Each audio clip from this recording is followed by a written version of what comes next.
انسان جب سجدے کی طرف جائے تو اس کیفیت کے ساتھ سجدے کی طرف منتقل ہو، یہ مسئلہ زیر بحث ہے۔ امام مالک رحمہ اللہ اور امام احمد بن حنبل کی ایک روایت کے مطابق یہ بات سامنے آئی تھی کہ پہلے ہاتھوں کو رکھنا ہے پھر رکبتین کو رکھنا ہے، اور دوسرا مذہب یہ ہے کہ پہلے رکبتین گھٹنوں کو رکھنا ہے پھر ہاتھوں کو رکھنا ہے۔ پہلی جماعت کی دلیل حضرت ابن عمر رضی اللہ عنہ کی روایت، ابن عمر رضی اللہ عنہ کی کل پڑھی آپ نے، اور حضرت ابو ہریرہ رضی اللہ عنہ کی دو روایتیں پڑھی، اور حضرت ابو ہریرہ رضی اللہ عنہ کی روایت پر ایک اشکال بھی سامنے آیا تھا کہ اونٹ کی طرح نہ بیٹھے جس طرح وہ بیٹھتا ہے، تو اس کی وضاحت بھی ہو گئی کہ اونٹ تو پہلے ہاتھ زمین پہ رکھتا ہے پھر پاؤں نیچے رکھتا ہے، تو اس اونٹ کے طریقے سے منع کرنے کے بعد یہ کہنا کہ ہاتھ پہلے رکھے اور قدم یعنی گھٹنے بعد میں رکھے، یہ بات سمجھ نہیں آ رہی۔ تو جواب یہ دیا تھا کہ مسئلہ گھٹنوں کا ہے، اونٹ گھٹنے پہلے رکھتا ہے، آپ گھٹنے پہلے نہ رکھیں۔ اونٹ ہاتھ رکھتے وقت گھٹنے ضرور زمین پہ لگائے گا، بعد میں جو ہے نا وہ پیچھے پاؤں جو ہے نیچے رکھے گا رجلین کو۔ تو یہ ترتیب ہے کہ آپ گھٹنے پہلے نہ رکھیں، ہاتھوں کو پہلے رکھیں۔ پھر اس کے بعد دوسری جماعت کی بات شروع ہو گئی تھی، اور اس میں حضرت ابو ہریرہ رضی اللہ عنہ کی روایت جس کا حاصل یہ تھا وخالفهم فی ذلک آخرون فقالوا فلیبدأوا بوضع الرکبتین قبل الیدین، بلکہ آغاز کرے گا وضع الرکبتین سے، یدین سے پہلے، یدین سے پہلے رکبتین کو رکھنے سے ابتدا کرے گا۔ واحتجوا فی ذلک بما حدثنا، استدلال کی اس حدیث سے جو ہمیں بیان کی ہے ابن ابی داود نے، وہ فرما رہے تھے کہ ہمیں یوسف نے بیان کیے جو عدی کے بیٹے ہیں، اور وہ فرما رہے تھے ہمیں ابن فضیل نے حدیث سنائی ہے، بیان کی ہے، اور وہ عبداللہ ابن سعید سے نقل کرتے ہیں، اور وہ اپنے دادا سے، اور وہ ابو ہریرہ رضی اللہ تعالی عنہ سے کہ نبی کریم صلی اللہ علیہ وسلم کان اذا سجد بدأ برکبتیہ قبل یدیہ، آغاز رکبتین سے کرتے تھے، یدین سے پہلے، یعنی پہلے پاؤں گھٹنے رکھتے تھے بعد میں ہاتھ مبارک۔ پھر اگر اس مخالفین نے استدلال، یعنی گزشتہ جماعت کی مخالفین ہے، دوسری جماعت پہلی جماعت کے مخالف، ان کا استدلال دوسری حدیث سے جو ہے وہ ہمیں ربیع معزن نے سنائی ہے، اور وہ فرماتے ہیں ہمیں بیان کیا اسد ابن موسیٰ نے، وہ فرماتے ہیں ہمیں بیان کیا ابن فضیل نے عبداللہ ابن سعد سے، وہ اپنے دادا سے نقل کرتے ہیں، وہ ابو ہریرہ رضی اللہ عنہ سے کہ نبی کریم صلی اللہ علیہ وسلم نے فرمایا اذا سجد احدکم فلیبدأ برکبتیہ قبل یدیہ، پہلے رکبتین سے ابتدا کرے، رکبتین یدین سے پہلے، پہلے رکبتین رکھے پھر یدین، آغاز رکبتین سے کرے۔ ولا یبرک بروک الفحل، اور اس طرح نہ بیٹھے جس طرح اونٹ بیٹھا کرتا ہے، فحل۔ تو اب فحل کا بیٹھنا یہی ہوتا ہے کہ وہ پہلے یدین نیچے رکھتا ہے، یدین نیچے رکھ کر وہ بیٹھتا ہے، تو یہاں اونٹ کی طرح نہ بیٹھے، اونٹ کی طرح بیٹھنے والا انداز اختیار نہ کرے، پہلے رکبتین رکھے اور پھر سمجھ گئے نا، وہ تو اونٹ جو بیٹھتا ہے وہ پہلے یدین نیچے رکھتا ہے، یہ مطلب ہے۔ فہذا خلاف ما روى الاعرج عن ابی ہریرہ، یہ روایت پہلے حضرت ابو ہریرہ کی کل ایک روایت آپ نے پڑھی تھی اعرج کی سند سے، تو اعرج والی روایت کی یہ والی روایت خلاف ہے۔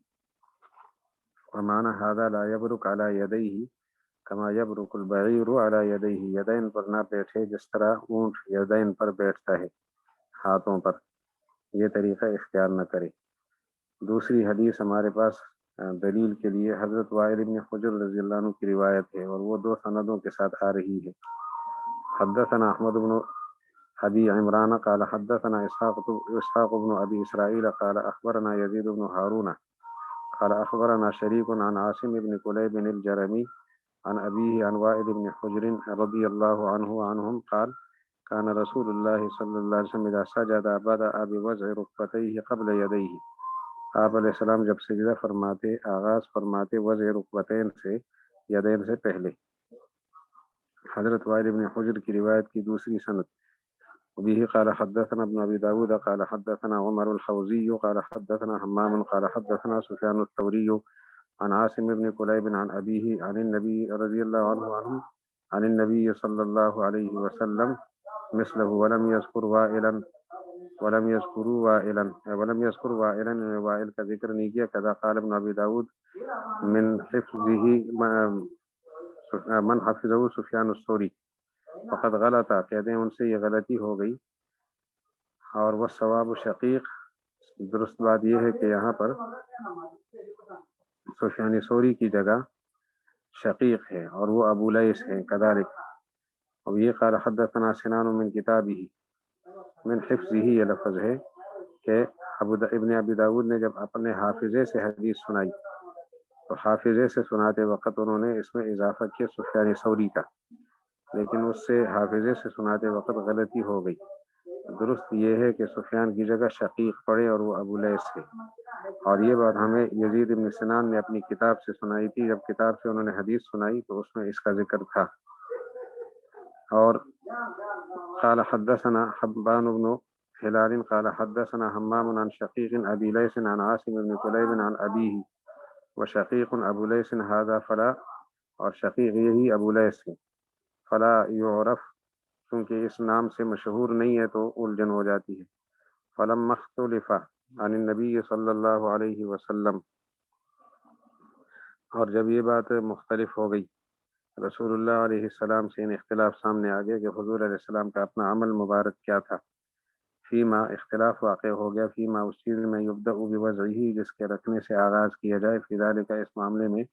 تو نظر نہ، ہمیں غور کرنے کی ضرورت پڑی، اس لیے کہ حضرت ابو ہریرہ کی اپنی دو روایتیں آمنے سامنے ہیں، تو اس تعارض کے موقع پر ہمیں دیکھنا پڑا تاکہ تصحیح کر سکے.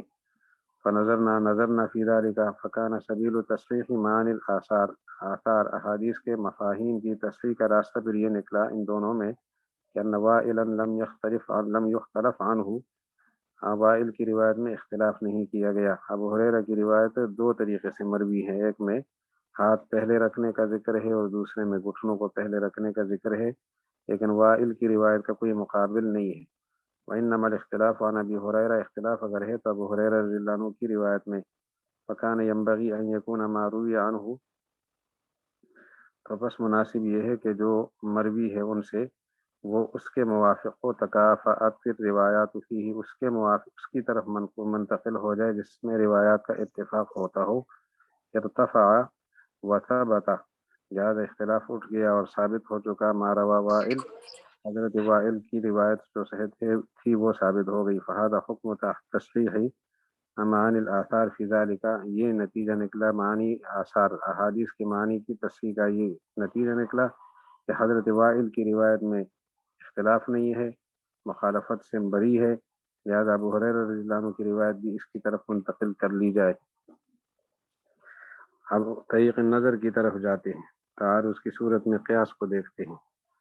واما وجہ ذلک من طریق النظر، طریق نظر میں یہ ہے کہ انسان نے جن اعضاء پر سجدہ کرنا ہے ان کی تعداد 7 ہے. 7 اعضاء پر سجدہ کرنا ہوتا ہے، یدین اور رکبتین، قدمین اور جبہہ، ان 7 اعضاء پر سجدہ کرنا ہے. تو یہ طے شدہ ترتیب ہے کہ سب سے پاؤں تو پہلے سے زمین پہ لگے ہوئے ہیں، سر سب سے آخر میں رکھا جائے گا. اب اختلاف آ گیا یدین پر اور رکبتین پر، ان دونوں میں پہلے کون ہوگا. تو انہوں نے پہلے یدین کا نظریہ پیش کیا اور ہم نے احناف نے پہلے رکبتین کا نظریہ پیش کیا. اب ہم دیکھتے ہیں اٹھاتے وقت کیا صورتحال ہوتی ہے. تو اٹھانے میں سب سے پہلے سر اٹھاتے ہیں جس کو سب سے آخر میں رکھا تھا، اور سب سے آخر میں گھٹنے اٹھائے جاتے ہیں. ان کے ہاں بھی ہمارے ہاں بھی گھٹنے آخر میں اٹھائے جاتے ہیں، یعنی سب سے پہلے سر اٹھاتے ہیں، پھر ہاتھ اٹھاتے ہیں، پھر گھٹنے اٹھاتے ہیں. تو جب اٹھانے میں سب سے آخر والا پہلے ہے تو اس کے بعد والا پھر اس کے بعد ہونا چاہیے، اور پھر آخر والا اس کے بعد ہونا چاہیے. جو سب سے پہلے رکھا تھا اٹھانے میں سب سے آخر میں ہونا چاہیے. تو اب سجدے کی طرف جاتے وقت گھٹنے اگر پہلے رکھے ہیں، پھر اس کے بعد ہاتھ رکھے ہیں، پھر سر رکھا ہے، تو جب سر اٹھائے گا تو چونکہ سب سے آخر میں رکھا تھا. پھر ہاتھ اٹھائے گا جو اس کے بعد رکھا ہے، ہاتھ رکھے ہیں زمین پہ، اور پھر گھٹنے اٹھائے گا جو ہاتھوں کی بھی بعد میں رکھے تھے زمین پر. یہ ترتیب مناسب نظر آ رہی ہے. سر اٹھانے کی ترتیب پر سب کا اتفاق ہے کہ سب سے پہلے سر اٹھایا جائے گا. جب اوپر کی طرف سجدے سے سر اٹھانے کے وقت سب سے پہلے سر، پھر یدین، پھر رکبتین. ہم حدیث شریف کتاب کی طرف متوجہ ہوں تو یہ بات فرماتے ہیں کہ وَأَمَّا وَجْهُ ذَلِكَ مِنْ طَرِيقِ النَّظَرِ فَإِنَّا قَدْ رَأَيْنَا الْأَعْضَاءَ الَّتِي أُمِرَ بِالسُّجُودِ عَلَيْهَا. ہم ان اعضاء کو دیکھ چکے جن پر سجدہ کرنے کا حکم ہے. یہ 7 اعضاء، یہ 7 اعضاء ہیں. اور یہ 7 اعضاء کہاں سے ثابت ہیں اس کو یہاں ذیل درمیان میں ضمناً ذکر کریں گے. کہتے ہیں یہ جو چیز ثابت ہے، لذلك جاءت الآثار عن رسول اللہ صلی اللہ علیہ وسلم، اسی پر آثار کی آمد ہوئی ہے رسول اللہ علیہ السلام سے. فمما روی عنہ فی ذلک، اس بارے میں جو مروی ہے، ما حدثنا، سب سے پہلی روایت کہ 7 اعضاء پر سجدہ کرنا ہے، وہ روایت ہے سعد بن ابی وقاص رضی اللہ تعالی عنہ کی. اور اس کو آپ دیکھ لیں سعد بن ابی وقاص کیا فرماتے ہیں. تو فرماتے ہیں کہ حدثنا ابو بکر قال حدثنا ابراہیم بن ابی الوزیر قال حدثنا عبد الله بن جعفر عن اسماعیل بن محمد عن عامر بن سعد عن ابیہ رضی اللہ عنہ وعنہم قال قال النبی صلی اللہ علیہ وسلم، حضور علیہ السلام نے فرمایا کہ امیر العبد، حکم دیا گیا ہے بندے کو، ان یسجد علی 7 اعراب، اعراب سے مراد اعضاء ہے. نمبر 1 وجہ و کفین اور رکبتین اور قدمین. پھر آگے فرماتے ہیں کہ ان میں سے جو عضو زمین پر واقع نہیں ہوگا تو سجدہ میں نقصان ہوگا. ایھا لم یقع فقد انتقص، سجدے کے اندر نقصان ہوگا. 7 اعضاء پر سجدہ ہوگا. یہی جو روایت ہے دوسری سند کے ساتھ بھی موجود ہے. وما حدثنا ابن مرزوق قال حدثنا ابو عامر قال حدثنا عبد الله بن جعفر عن اسماعیل عن عامر بن سعد عن ابیہ رضی اللہ عنہ قال اذا سجد العبد سجد على 7 اعراب ثم ذكر مثله. پھر آگے حدیث اسی طرح ہے. پھر اس کے بعد وہی قال حدثنا محمد بن خزیمہ وفاد قال حدثنا عبد الله بن صالح قال حدثني الليث قال وحدثنا يونس قال حدثنا عبد الله بن يوسف قال حدثنا الليث قال حدثني ابن الهادي عن محمد بن ابراہیم بن الحارث عن عامر بن سعد بن ابي وقاص رضی اللہ عنہ عن عباس بن عبد المطلب رضی اللہ عنہ عنہم. یہ روایت ہے حضرت عباس سے، حضور علیہ السلام کے چچا جان سے.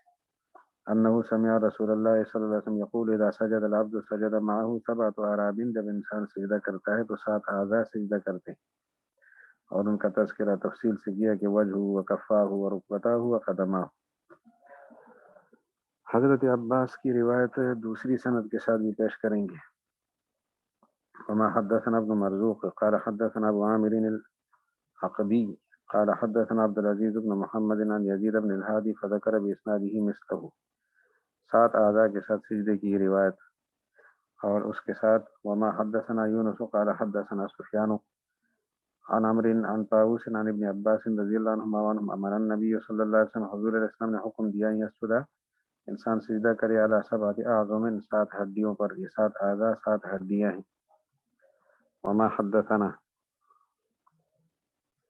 اور جو ہمیں بیان کیا ابن ابی داود قال حدثنا محمد بن المنہال، محمد بن المنہال قال حدثنا يزيد بن زريع قال حدثنا روح بن القاسم عن عمرو عن عطاء عن ابن عباس رضي الله عنهما وعنهم عن النبي صلى الله عليه وسلم مثله. فكانت هذه الاعضاء هي التي عليها السجود. یہ 7 اعضاء ہی ہیں جن پر سجدہ ہوگا. سجدے کے اعضاء یہ 7 ہیں. اب ہم نظر کرنے کے لیے دیکھتے ہیں. فنظرنا كيف متفق عليه منها، کس طرح اس پر اتفاق ہوگا. لیعلم به كيف حکم مختلف فيه، تاکہ اختلافی چیز کا حکم اتفاقی چیز. كيف حکم ما اتفق علیہ، جس پر اتفاق کیا گیا ہے ان کا حکم کیا ہے، تاکہ متفق چیز سے مختلف کا حکم معلوم ہو جائے. اتفاقی چیز پر ہم اختلافی کو قیاس کریں گے. تو اتفاقی چیز کیا ہے؟ تو کیف متفق علیہ منہا، ان میں سے کن پر یعنی اتفاق جس چیز پر ہوا ہے ان کا حکم کیا ہے، تاکہ اس سے حکم معلوم ہو جائے جس میں ان کا اختلاف ہے۔ فرائن الرجل، ہم نے دیکھا ایک انسان کو، اذا سجد یبدأ بوضع احد هذین، جب سجدہ کرے گا تو ان دونوں میں سے ایک کو زمین پر رکھے گا۔ مثلا شافعی ہوگا یا مالکی ہوگا تو مالکی جو ہوگا وہ پہلے یدین کو رکھے گا، اور حنفی جو ہوگا اور شافعی جو ہوگا وہ پہلے یدین کو رکھے گا۔ تو ہذین، ان دونوں کو میں سے ایک کو ضرور رکھے گا، یا رکبتان ہے یا یدان ہے، پھر آخر میں سر رکھتا ہے بعدہما۔ ورائناہ، لیکن اسی انسان کو ہم نے دیکھا اذا رفع بدأ برأسی، جب سجدے سے اٹھاتا ہے تو سب سے پہلے سر کو اٹھاتا ہے۔ فکان الرأس مقدما فی الرفع مؤخرا فی الوضع، تو سر اٹھانے میں سب سے پہلے ہے، رکھنے میں سب سے آخر میں تھا۔ ثم یسنى بعد رفع رأسه برفع یدیہ، پھر اس کے پیچھے رفع راس کے بعد سب کے ہاتھ اٹھاتا ہے، پھر رکبتین۔ وهذا اتفاق منهم جميعا، یہ سب کی طرف سے اتفاق ہے۔ فكان النظر على ما وصفنا في حكم الرأس، تو ہم جب رأس کے اوپر نظر ڈالتے ہیں جو ہم نے بیان کیا، ما وصفنا جو ہم بیان کر چکے ہیں رأس کے حکم میں، اس پر نظر ڈالیں تو اذا كان مؤخرا في الوضع، جب وہ رکھنے میں سب سے آخر میں تھا، تو جب وہ سب سے پہلے ہوا اٹھانے میں، ان یکون الیدان كذلك، تو ہاتھوں کی ترتیب بھی ایسی ہی ہونی چاہیے۔ لما كانتا، جب ہیں وہ دونوں مقدم علی الرکبتین، رکبتین پر، پھر رفع اٹھانے میں، فان تكون مؤخرتین عنہما فی الوضع، تو رکھنے میں بھی مقدم، یعنی جب رفع میں مقدم ہے تو وضع میں مؤخر ہونے چاہیے، کیونکہ سر رفع میں مقدم ہے اور وضع میں مؤخر ہے۔ فثبت بذلك ما روى وائل، جو حضرت وائل کی روایت ہے وہ ثابت ہوگی نظر سے۔ فهذا هو النظر وبه ناخذ، یہی ہے نظر صحیح اور یہی ہم لیتے ہیں، اور یہی ابو حنیفہ، ابو یوسف اور محمد رحمہم اللہ کا قول ہے۔ صرف ان کا قول نہیں، ان کے علاوہ کچھ صحابہ کرام کو اب پیش کریں گے نظر صحیح کے بعد۔ اس کی تائید صحابہ کرام رضی اللہ عنہم کے عمل سے بھی ہو رہی ہے۔ حضرات صحابہ کرام کو پیش کرتے ہوئے وہ فرماتے ہیں کہ وقد روا ذلك، قد روی ذلك ايضا عن عمرو عبد الله وغیرہما، عن عمر و عبد اللہ، حضرت عمر اور حضرت عبداللہ، ان دونوں حضرات سے منقول ہے، عن عمر و عبداللہ۔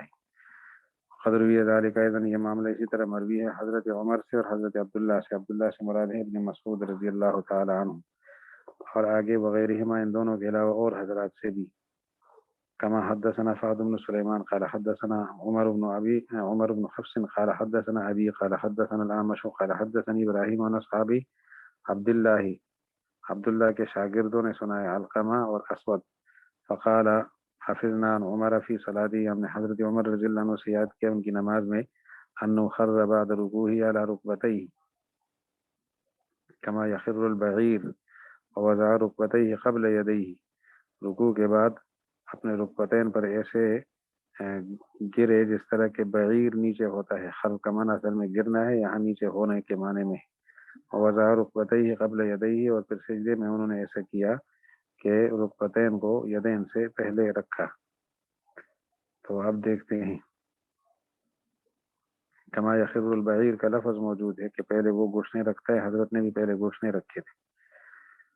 پھر ابن مسعود رضی اللہ عنہ کی روایت دیکھ لیں، وہی قال حدثنا ابو بکر قال حدثنا ابو عمر الطرير قال اخبرنا حماد بن سلمة عن الحجاج بن ارطاة اخبرهم قال قال ابراهيم النخعي حفظ عن عبد الله بن مسعود رضی اللہ عنہ، ابراہیم نخعی نے حضرت عبداللہ بن مسعود سے یاد کیا کہ ان رکبتیہ كانتا تقعان الى الارض قبل یدیہ، زمین کی طرف پہلے منتقل ہوتے تھے ہاتھوں سے، گھٹنے دونوں۔ اس کے بعد جو شخصیت پیش کی گئی ہے وہ صحابین تابعین میں سے ہے، تو ایک تابعی اور دو صحابہ کرام کو پیش کیا بطور ثبوت ہے کہ وہ بھی یدین کو بعد میں رکھتے تھے، رکبتین کو پہلے رکھتے تھے۔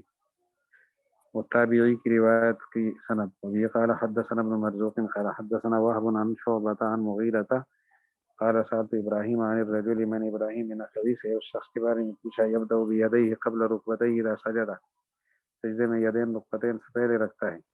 فقال او يصنع ذلك الا احمق او مجنون، یہ کام تو یا احمق کرتا ہے یا مجنون کرتا ہے۔ اس کا مطلب ہے کہ اس زمانے میں رائٹ چیز جو تھی وہ گھٹنے کو پہلے رکھنا تھا یدین سے. باقی رہی ہے کہ نبی علیہ السلام سے جو ثابت ہے اس کے کیا کریں گے، تو وہ عذر پر محمول ہوگا، عذر میں تو اجازت ہے. اس کے بعد نیا باب شروع ہو رہا ہے، وضع الیدین فی السجود این ینبغی ان یکون، سجدے میں ہاتھ کہاں رکھنے چاہیے. تو جہاں تک ہاتھ کندھے تک اٹھانا ہے تو کندھے کے برابر رکھنا چاہیے، اور اگر کانوں تک ہاتھ اٹھانے والے ہیں تو کانوں کے برابر رکھیں گے. یہ مسئلہ آسان ہے. جن لوگوں کے ہاں رفع الیدین کندھوں تک ہے، مونڈوں تک، ان کے ہاں نماز کے اندر بھی وضع الیدین سجدے میں وہی ہوگا، اسی کے برابر. اور اگر رفع الیدین کرتے وقت انہوں نے ہاتھ کانوں تک اٹھائے ہیں تو سجدے میں بھی کانوں کے برابر رکھیں گے ہاتھ. یہ ہے حاصل اگلے سبق کا. اب تفصیل آ رہی ہے. تو سجدے میں انسان اپنے دونوں ہاتھ کہاں رکھے. حضرت امام شافعی رحمہ اللہ، امام احمد بن حنبل رحمہ اللہ دونوں ہاتھوں کو کندھوں تک اٹھانے کے قائل تھے، تو سجدے میں بھی کندھوں کے برابر رکھنا مسنون سمجھیں گے. اور دوسری قوم حضرات حنفیہ وہ فرماتے ہیں کہ حالت رفع الیدین میں کانوں کے برابر ہے تو سجدے میں بھی کانوں کے برابر ہاتھ رکھا جائے گا. اب دونوں جماعتوں کی دلیلیں دیکھیں. پہلی جماعت کی دلیل، پہلی جماعت کے سامنے روایت ہے حضرت ابو حمید ساعدی کی، اور وہ مشہور روایت ابو حمید ساعدی کی کہ 10 آدمیوں میں تھے اور انہوں نے فرمایا مجھے حضور علیہ السلام کی نماز تم سب سے زیادہ اچھی یاد ہے. اور پھر انہوں نے جب طریقہ بتا دیا تو سب نے تصدیق بھی کر لی. پہلے پڑھا ہے آپ نے، اس حدیث کو سن لیجیے. وہ بھی قال حدثنا ابراہیم بن مرزوق قال حدثنا ابو عامر قال حدثنا فلیح بن سلیمان عن عباس بن سہل قال اجتمع ابو حمید و اسید وسال بن سعد، یہ سارے جمع ہو گئے. فذکروا صلاۃ رسول اللہ صلی اللہ علیہ وسلم، ان سب نے حضور علیہ السلام کی نماز کا تذکرہ کیا. فقال ابو حمید انا اعلمکم بصلاۃ رسول اللہ صلی اللہ علیہ وسلم، میں تم سے زیادہ جانتا ہوں نبی علیہ السلام کی نماز کو، خوب جانتا ہوں. اور وہ یہ کہ ان رسول اللہ صلی اللہ علیہ وسلم کان اذا سجد امکن انفه وجبهه ونحى يديه عن جنبيه ووضع كفيه حذو منكبيه. آپ علیہ السلام جب سجدہ فرماتے تو ٹکا دیتے تھے اپنی ناک مبارک کو بھی، پیشانی مبارک کو بھی، پیشانی کو بھی زمین پہ ٹکاتے اور ناک کو بھی. ونحى يديه، دونوں ہاتھوں کو دور رکھتے تھے، ہم جنبيه پہلوؤں سے، ووضع كفيه اور کفین کو رکھتے تھے حذو منكبيه کندھوں کے برابر. یہ کندھوں کے برابر کا لفظ سامنے آ گیا. قال ابو جعفر، امام طحاوی فرماتے ہیں فذهب قوم الى هذا، ایک قوم اس نظریے کی طرف گئی ہے جس سے شافعی اور احمد بن حنبل رحمہم اللہ مراد.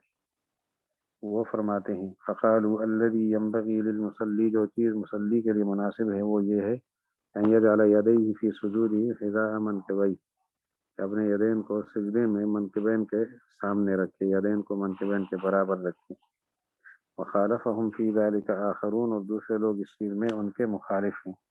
فقالوا بل يجعل يديه في سجوده حذاء اذنيه، یدین کو رکھے گا سجدے کے دوران کانوں کے برابر. واحتجوا في ذلك، اور اس بارے میں ان کی دلیل دیکھ لیجئے. دلیل نمبر 1،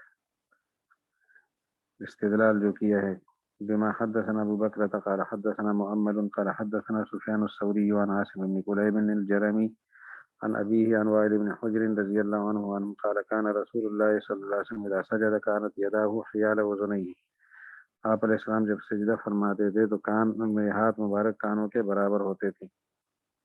پھر اسی روایت کی اگلی سند روایت وائل بن حجر کی اور دوسری سند آ رہی ہے. وہ بما حدثنا فہد بن سلیمان قال حدثنا الحمانی قال حدثنا خالد قال حدثنا عاصم فذكر باسناده مثله، اسی وائل بن حجر کی روایت کے نئی سند. و بما حدثنا ابن ابي داود قال حدثنا ابو معمر قال حدثنا عبد الوارث قال حدثنا محمد بن جحادة قال حدثني عبد الجبار بن وائل بن حجر قال كنت غلاما لا اعقل صلاة ابي، میں ایک چھوٹا لڑکا تھا، اپنے والد کی نماز کو سمجھتا نہیں تھا.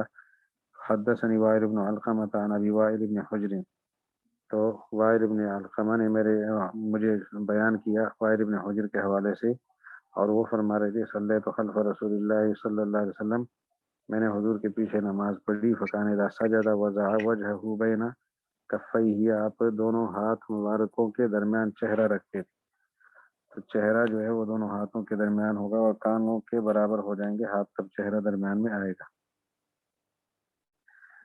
اس کے بعد والی روایت دیکھ لیجیے، بما حدثنا احمد بن داود موسى احمد بن داود بن موسى قال حدثنا سعد بن عثمان قال حدثنا حفص بن غياث عن الحجاج عن ابي اسحاق عن البراء رضي الله عنهم یہ دوسرے صحابی حضرت براء رضی اللہ عنہ قال سألته أين كان رسول الله صلی اللہ علیہ وسلم يضع جبهته، حضور علیہ السلام اپنا چہرہ مبارک کہاں رکھتے تھے؟ رسول اللہ نماز کے دوران، قال بين كفيه، ہتھیلیوں کے درمیان، فكان كل من ذهب في الرفع في افتتاح الصلاة إلى المنكبين، کہتے ہیں اب اصولی بات سمجھ لے، جو لوگ اس بات کی طرف گئے ہیں، کل من ذهب في الرفع في افتتاح الصلاة، نماز کے آغاز میں جو لوگ گئے ہیں نظریے کی طرف کہ رفع الى المنکبین ہوگا، تو وضع الیدین فی السجود بھی منکبین کے برابر سمجھتے ہیں، وکل من ذهب في الرفع في افتتاح الصلاة الى الاذنین،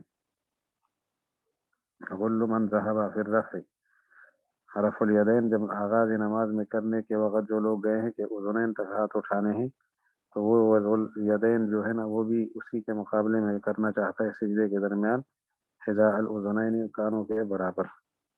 وقد ثبت فيما تقدم من هذا الكتاب تصریح قول من ذهب في الرفع في افتتاح الصلاة الى احياء الاذنین، وہاں ہم نے وجہ نظر میں بیان کر لیا تھا، تفصیل ہو گئی تھی کہ کانوں کو نماز کے آغاز میں ہاتھوں کو کانوں کے برابر اٹھانا ہے، ہاتھوں کو کانوں کے برابر، اور سجدے کے اندر بھی اسی طرح ہوگا کہ ہاتھوں کو کانوں کے برابر رکھیں گے، فثبت بذالک، ایضاً اسی طرح بات ثابت ہو گئی ان لوگوں کی، من ذهب فی وضع الیدین فی السجود حیال الاذنین، جو اس بات کی طرف گئے ہیں کہ سجدے کے دوران ہاتھ رکھنے ہیں کانوں کے برابر، وهو قول ابی حنیفہ و ابی یوسف و محمد رحمہم اللہ، وہ ان بزرگوں کا قول ہے یہ کہ ہاتھوں کو رکھنا ہے سجدے میں تو کانوں کے برابر رکھنا ہے۔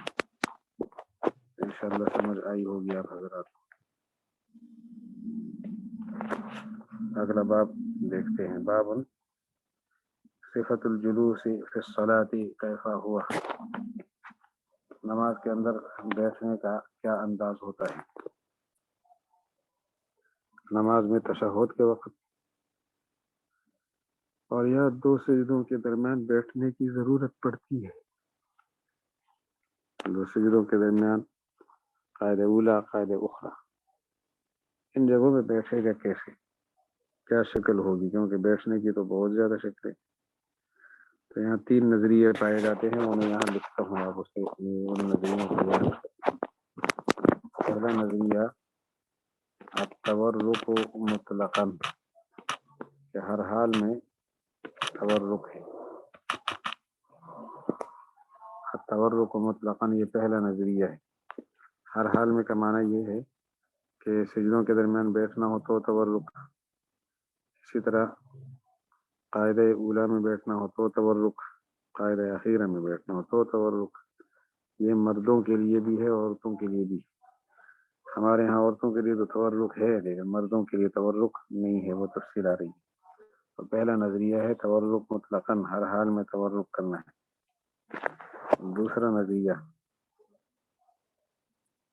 پہلا نظریہ امام مالک رحمہ اللہ کا تھا کہ قاعدہ اولا ہو قاعدہ اخیرہ ہو، دو سجدوں کے درمیان بیٹھنا ہو، تورک ہی عمل، تورک مطلقاً، تورک، ہاں تورک کیا ہے یہ سوال آ گیا، تورک یہ ہے کہ پاؤں کو ایک طرف نکالے آدمی، بائیں جانب پاؤں کو باہر نکالے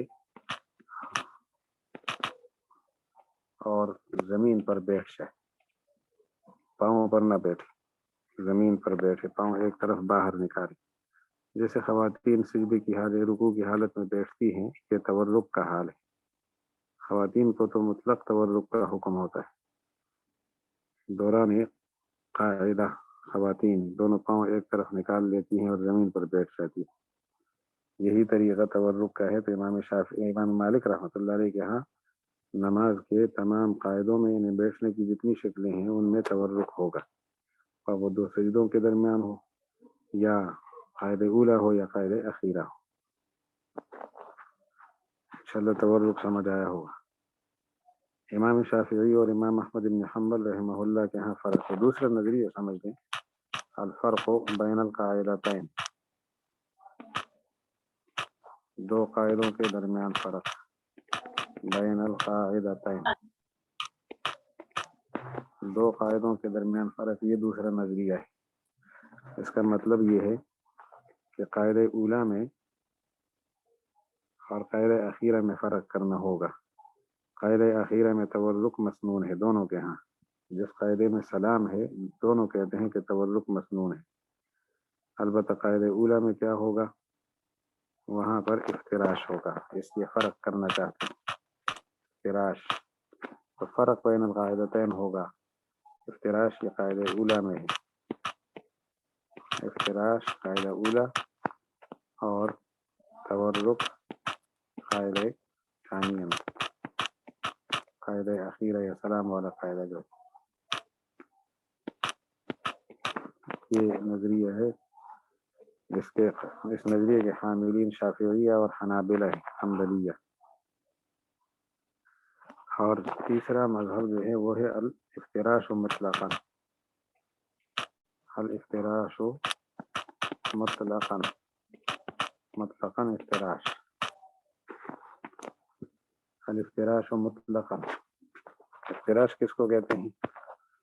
بائیں پاؤں بچھا کر اس پر بیٹھ جانا اور دائیں پاؤں کھڑا کرنا، جیسے مرد عام طور پر ہمارے ہاں نماز پڑھتے ہیں وہ افتراش کرتے ہیں، بائیں پاؤں بچھانا، اسی پر بیٹھ جانا اور دائیں پاؤں کھڑا کرنا، اس کی انگلیاں قبلے کی طرف اور پاؤں کھڑا رہے، یہ افتراش کہلاتا ہے۔ انشاءاللہ سمجھ آیا ہوگا۔ تو حنفیہ اب جو پہلی چیز کی تورک، مطلقاً تورک، وہ مالکی نظریہ ہے۔ پہلے قاعدے اور دوسرے کا فرق کریں گے، دو قاعدوں کا فرق، تو دوسرے میں تورک ہے اور پہلے میں افتراش۔ تو یہ نظریہ تھا شافعیہ اور حنابلہ کا، اور یہ کہ تمام جگہوں میں افتراش ہی ہوگا، یہ نظریہ ہے حضرات احناف کا۔ اس کے علاوہ دوسرے حضرات بھی ہیں، لیکن ہم چار ائمہ کی بات کرتے ہیں کہ چار ائمہ کے دائرے میں بات رکھیں۔ اب اس کے لیے دلائل آپ شروع فرمائیں گے، تو کہ حضور صلی اللہ علیہ وسلم نے کیا کیا ہے، دیکھیں گے صحابہ کرام کیا فرماتے ہیں اور حضور علیہ السلام کا عمل کیا تھا۔ تو آپ شروع کی حدیث دیکھیں، باب صفت الجلوسی فی الصلاۃ، کیف ہوا، بیٹھنے کی صفت نماز میں کیسے ہے، کیف ہوا۔ ابھی قال، یہاں پر اشکال ہوگا نا کہ صفت کی طرف ہوا ضمیر کیوں لوٹی، لیکن صفت مصدر معنی رکھتا ہے اور یہ مذکر مؤنث ان چیزوں میں برابر ہوتی ہے۔ وبه قال حدثنا يونس بن عبد الأعلى قال حدثنا أخبرنا ابن وهب أن مالكا حدثه عن يحيى بن سعيد أن القاسم بن محمد أراهم الجلوس، قاسم بن محمد نے ان حضرات کو بیٹھنے کا طریقہ دکھایا باقاعدہ عملا، فنصب رجله اليمنى وثنى رجله اليسرى وجلس على وركه، ایک پاؤں کو کھڑا کیا اور دوسرے کو باہر دوہرا کر دیا، اور ورک الیسرا بائیں ورک پر بیٹھ کے سرین پر، ولم یجلس علی قدمیہ، علی قدمیہ قدم پر نہیں بیٹھا، تو اسی کو تورک کہتے ہیں کہ زمین پر بیٹھ گیا، پاؤں کو باہر نکال دیا۔ ثم قال ارانی ھذا عبداللہ ابن عمر، مجھے عبداللہ ابن عمر کے بیٹے عبداللہ نے یہ طریقہ دکھایا ہے اور سکھایا ہے۔ وہ بتا رہے تھے کہ ان اباہ عبداللہ ابن عمر کان یفعل ذلک، ان کے والد عبداللہ ابن عمر ایسا ہی کرتے تھے، تورک اختیار کرتے تھے۔ اس میں اگلی روایت دیکھ لیجیے، اور یہ قال حدثنا یونس قال اخبرنا ابن وهب ان مالكا حدثه عن عبد الرحمن بن القاسم بن عبد الله بن عمر انه اخبره انه كان يرى عبد الله بن عمر يتربع في الصلاه، عبداللہ ابن عمر کو دیکھا بیٹے نے کہ نماز میں انہوں نے تربع کی شکل اختیار کی، گوٹ مار کر بیٹھنا، تربع۔ اذا جلس قال ففعلت يومئذ، میں نے بھی اسی طرح کیا اور میں چھوٹا بچہ تھا، آپ نے مجھے روکا، عبداللہ ابن عمر نے، اور فرمایا کہ انما سنت الصلاۃ، کہ نماز کا جو سنت طریقہ ہے وہ ان تنصب رجلک الیمنی وتثنی الیسری فقلت له فإنك قد تفعل، ایک پاؤں کو کھڑا کر کے دوسرے کو دوہرا کر دے باہر نکال کر۔ میں نے کہا آپ کیا کر رہے ہیں؟ قال ان رجلی لا تحملانی، میرے پاؤں مجھے اٹھا نہیں سکتے، کمزوری آ گئی ہے اور پاؤں پر بوجھ بنتا ہے۔ قال ابو جعفر فذهب قوم الى ان القعود في الصلاة كلها ان ينصب الرجل رجله اليمنى ويثنى رجله اليسرى ويقعد بالارض، ایک پاؤں کو کھڑا کر دے اور دوسرے کو دوہرا کر کے باہر نکال دے اور زمین پر بیٹھے، جس کو تورک کہا جاتا ہے۔ واحتجوا، اچھا دوسری لوگ، فذهب قوم الى ان القعود واحتجوا في ذلك بما وصفه يحيى بن سعيد في حديثه من القعود، یہ جو قعود کا طریقہ تھا، اور عبداللہ بن عمر کا طریقہ اور عبد الرحمن بن قاسم ان ذلك سنت الصلاۃ، یہ نماز کا سنت طریقہ ہے۔ قالوا والسنت لا تكون الا عن رسول اللہ صلی اللہ علیہ وسلم، جب انہوں نے سنت کا لفظ اس کے ساتھ استعمال کیا تو سنت تو حضور ہی سے ثابت ہے، اور حضور کے فعل قول عمل کو سنت کہہ سکتے ہیں۔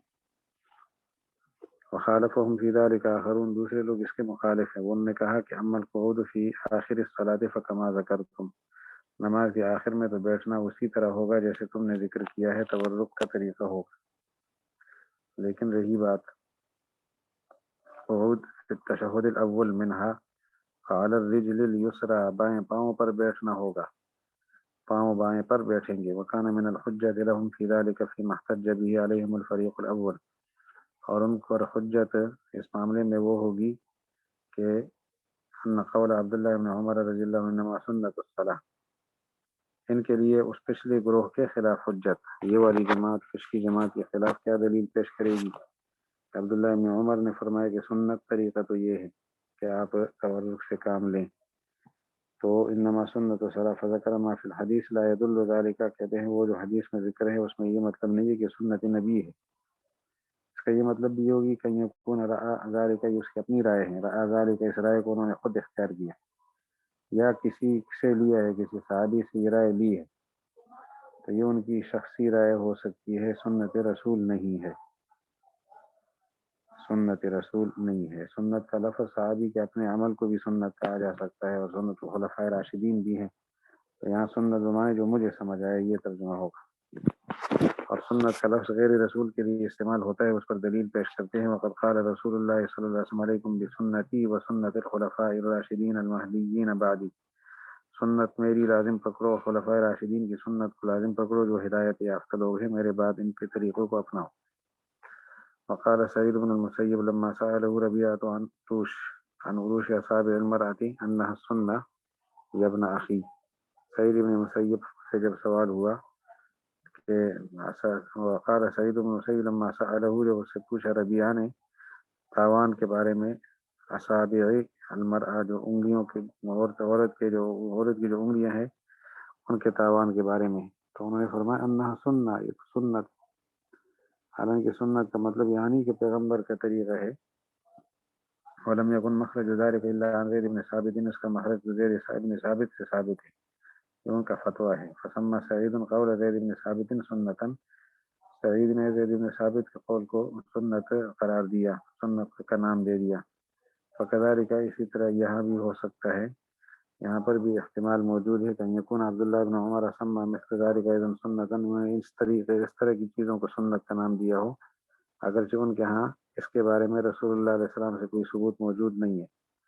وفی ذلك حجت اخرى، اور اس میں ایک اور حجت بھی ہے کہ ان عبداللہ بن عبداللہ علی القاسم الجلوس فی الصلاة على ما في حدیثی، وذکر عبد الرحمن بن القاسم عن عبداللہ بن عبداللہ عن ابی لما قال له فإنك تفعل ذلك فقال رجلائے لا تحملانی، میرے پاؤں مجھے نہیں اٹھا سکتے۔ کان معنی ذلك انہما لو حملتانی قعدت علی احداہما، اس کا مطلب یہ بنتا ہے کہ میرے پاؤں اس وقت نہیں اٹھاتے، پاؤں پر بوجھ پڑتا ہے۔ عبداللہ بن عمر نے یہ فرمایا تھا، جس کو آپ اپنے حق میں استعمال کرتے ہیں، تو اس کا مطلب یہ ہے کہ اگر وہ پاؤں ان کا بوجھ برداشت کر سکتے تو ضرور وہ جو ہے نا اس کے اوپر پاؤں رکھتے، دونوں پاؤں میں سے کسی ایک پر بیٹھتے اور دوسری کو کھڑا کر دیتے۔ وجہ یہ لأن ذکرہ لہما لا يدل على ان احداہما تستعمل دون الاخرى، کہتے ہیں یہاں پر یہ مطلب نہیں بنتا کہ پاؤں کا تو ایک کا ذکر ہو اور دوسرے کو چھوڑ دیا جائے، لأن ذکرہ لہما دونوں کا ذکر کرنا دلالت نہیں کرتا اعلیٰ ان احدہما تستعمل دون الاخری کہ ایک کا استعمال ہوگا دونوں کا نہیں، لیکن دونوں استعمال ہوں گے جمیعاً اکٹھے. فیقعد علی احدہما وینصب الاخری تو ایک پر بیٹھے گا اور دوسرے کو کھڑا کر دے گا. فہذا خلاف ما فی حدیث یحیی بن سعید، یحیی بن سعید کی روایت میں جو کچھ ہے اس میں اس کا خلاف ہے.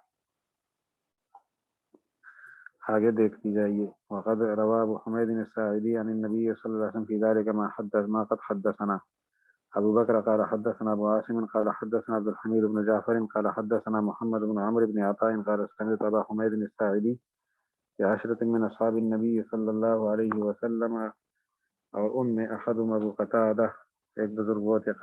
قال ابو حمید انا اعلمکم بصلاة رسول اللہ صلی اللہ علیہ وسلم فقالوا لما آپ ہم سے کیوں زیادہ واقف ہے. فواللہ ما كنت اکثرنا لہو تبعاتا آپ کی پیروی ہم سے زیادہ نہیں تھی اور نہ ہی تو ہم سے پرانا صحابی ہے. فقال بلا کیوں نہیں. قالوا فاعرض نماز کو پیش کرو کس طرح جی. فذكر انه كان في الجلسة الاولى یثنی رجلہ الیسریٰ فیقعد علیہا. قید اولا میں حضور صلی اللہ علیہ وسلم اپنے پاؤں مبارک کو دوہرا فرما دیتے تھے اور پاؤں مبارک کو بائیں پاؤں کو یثنی رجلہ تو پاؤں کو جو ہے وہ دوہرا فرما کر اس پر بیٹھ جاتے تھے. حتی اذا كانت السجدة التي تكون في آخرها التسليم آخرة أخر رجله اليسرى وقعد متوركا على شقه الأيسر. ہاں تو پہلے میں پاؤں کو دوہرا کر کے اس پہ بیٹھ جاتے تھے اور جب اس سجدے میں ہوتے جس کے آخر میں سلام ہو تو اخر رجله اليسرى، اخر کا معنی پیچھے کر لیتے بائیں پاؤں کو. وقعد متوركا على شقه الأيسر اور بائیں جانب پر متورک بیٹھ جاتے تھے. قال فقالوا جميعا صدقت تو حضرت فرماتے ہیں کہ ان سب نے جو 10 حضرات تھے انہوں نے حضرت کی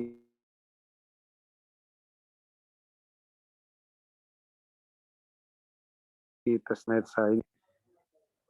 آپ بالکل صحیح طریقے سے حضور علیہ السلام کی نماز مبارک کو پیش کیا ہے کہ آپ علیہ السلام کی نماز ایسی ہی تھی. تو یہ دوسرے فرقے کی دلیل چل رہی ہے ابھی آگے. وما قد حدثنا اب احمد بن عبد الرحمن بن وہب دوسرا فریق یہ کہتا تھا نا کہ دوسرے قاعدے میں تورک ہوگا اور پہلے قاعدے میں جو ہے نا افتراش ہوگا. قال حدثنا عمی عبداللہ بن وہب قال حدثني الليث بن سعد عن يزيد بن محمد القرشي ويزيد بن ابي حبيب عن محمد بن عمرو بن حلحلة عن محمد بن عمرو بن عطاء. محمد بن عمرو بن عطاء فرماتے ہیں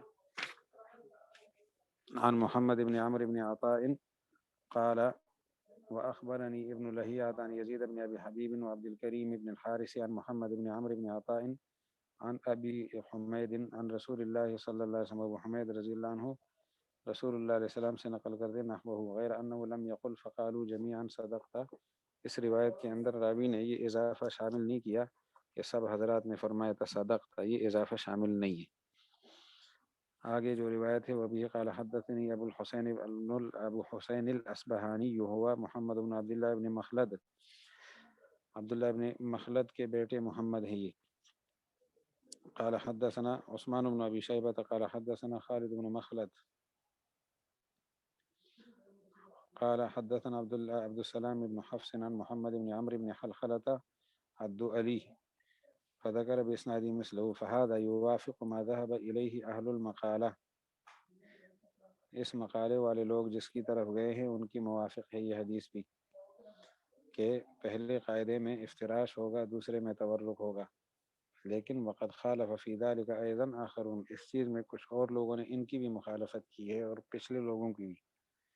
فقالوا القعود في الصلاة كلها، القعود في الصلاة كلها تمام نمازوں میں، یا کلها سارا کے سارا قعود سواء برابر ہوگا. القعود کلها تمام نمازوں کا قعود. ویسے کلها مناسب نہیں، کلها زیادہ ٹھیک ہے کہ ہا ضمیر صلاۃ کی طرف لوٹتی ہے. تمام نمازوں میں قعود سواء برابر ہے. علی مثل القعود الاول پہلے والے قعود کی طرف، فی قول اہل المقالۃ الثانیہ جیسے دوسرے مقالے والوں نے بات کی ہے کہ پہلا قعود جو ہے وہ افتراش والا ہوگا. تو مولانا شاہ حضرت امام طحاوی فرماتے ہیں اس تیسرے فریق کی نظر میں دونوں قاعدوں میں بیٹھنا ایک جیسے ہوگا، ینصب رجلہ الیمنی و یفترش رجلہ الیسری، ایک پاؤں کو کھڑا کر دے گا اور دوسرے کو بچھا دے گا فیقعد علیہا، اور اس پر بیٹھ جائے گا۔ اب یہ جو تیسری جماعت ہے ان کی دلیل، سب سے پہلی دلیل واحتجوا فی ذلک بما حدثنا صالح بن عبد الرحمن وروح بن الفرج قال حدثنا یوسف بن عدي قال حدثنا ابو الاحوص عن عاصم بن كليب الجرمي عن ابيه عن وائل بن حجر رضي الله عنه الحزرمي رضی اللہ عنہ قال صلیت خلف رسول اللہ صلی اللہ علیہ وسلم، میں نے حضور علیہ السلام کے پیچھے نماز پڑھی، فقلت لاحفظن صلاۃ رسول اللہ صلی اللہ علیہ وسلم، میں نے دل میں کہا کہ میں ضرور نماز رسول کو مکمل یاد کروں گا۔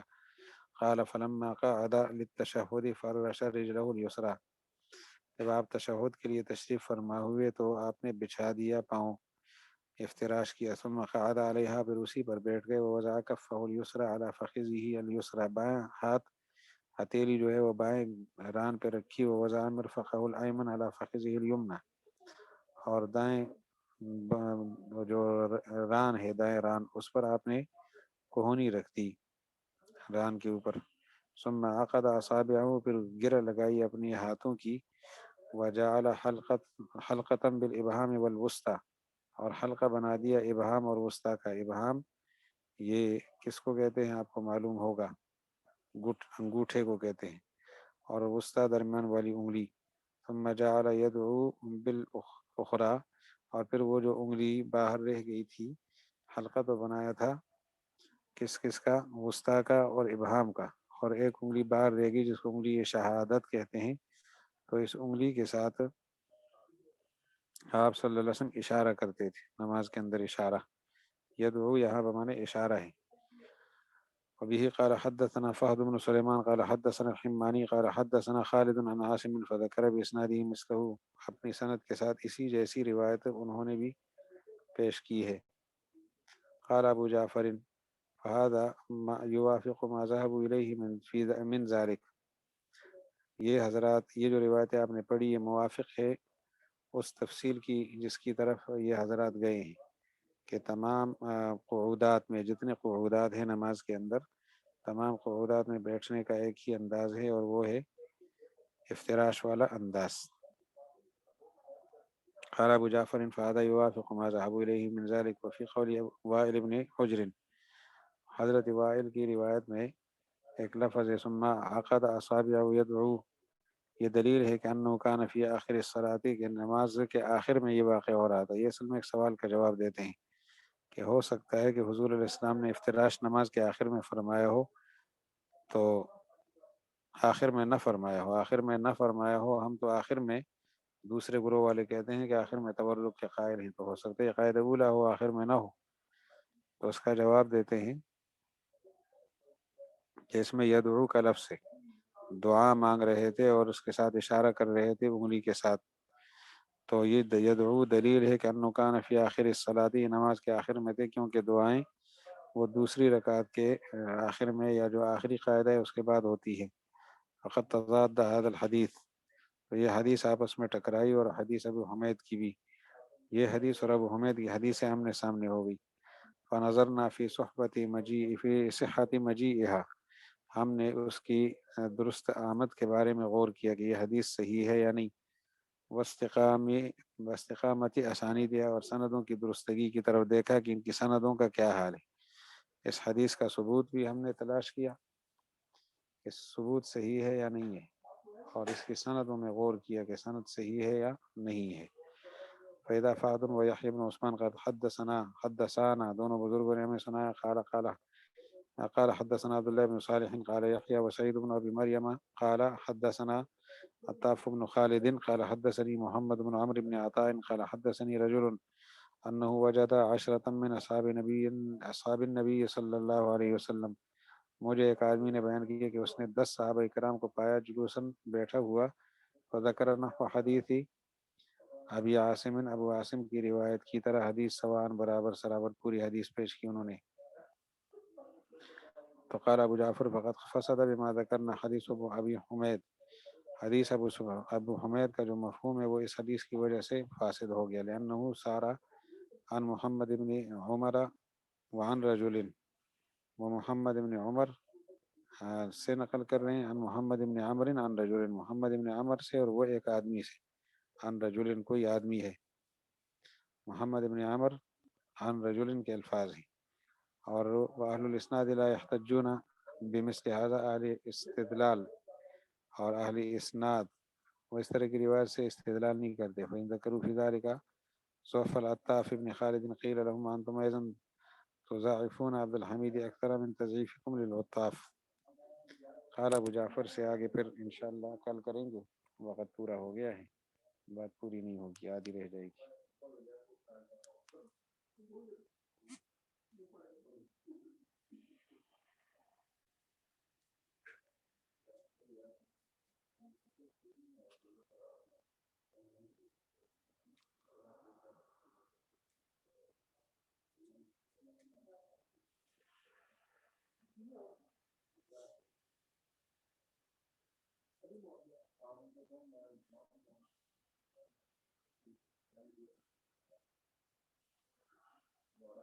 تو یار ابھی تو ایک دن بڑا بڑا تم نے بولو یار کسی اور کو